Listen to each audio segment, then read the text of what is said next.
Mathieu, on va terminer avec Eramet, gros gadin hier pour le groupe minier et métallurgique qui perd près de 8% de sa valeur au SRD. Il faut préciser cependant que le titre est en forme olympique à la faveur d'une ascension irrésistible. Eramet profite notamment de la flambée du cours des métaux et explose littéralement depuis le début de l'année.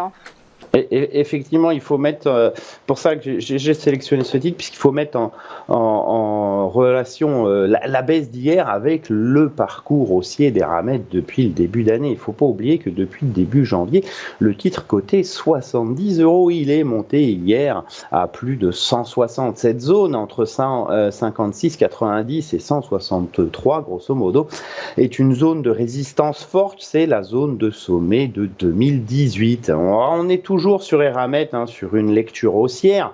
Les creux et les sommets sont toujours ascendants et on constate depuis début janvier effectivement que chaque précédent sommet, chaque précédent point haut devient à son tour support. On a donc ces polarités dont je parlais dans la dernière analyse.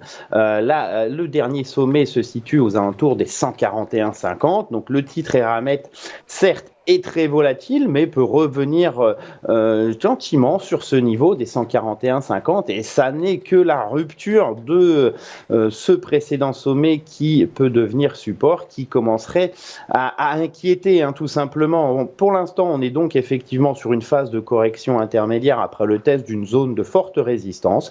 On peut revenir et poursuivre cette consolidation vers 141,50, mais a priori, ça sera pour mieux repartir de l'avant et finalement franchir cet obstacle.